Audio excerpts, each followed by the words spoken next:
Chapter 2. And Eve gave birth to a son, perfectly beautiful in form and in demeanor.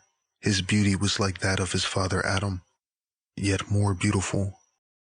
Then Eve was comforted when she saw him, and remained 8 days in the cave. Then she sent her daughter unto Adam, to tell him to come and see the child and name him. But the daughter stayed in his place by the body of her brother, until Adam returned.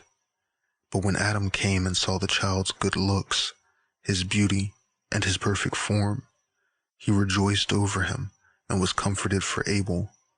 Then he named the child Seth, which means that God has heard my prayer, and has delivered me out of my affliction. But it means also power and strength. Then, after Adam had named the child, he returned to the cave of treasures, and his daughter went back to her mother. But Eve continued in her cave until 40 days were fulfilled, when she came to Adam, and brought with her the child and her daughter. And they came to a river of water, where Adam and his daughter washed themselves, because of their sorrow for Abel.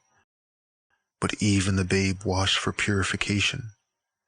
Then they returned, and took an offering, and went to the mountain and offered it up for the babe. And God accepted their offering, and sent his blessing upon them, and upon their son Seth, and they came back to the cave of treasures.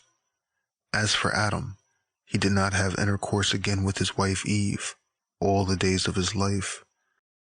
Neither was any more offspring born of them, but only those 5, Cain, Lalua, Abel, Aclea, and Seth alone.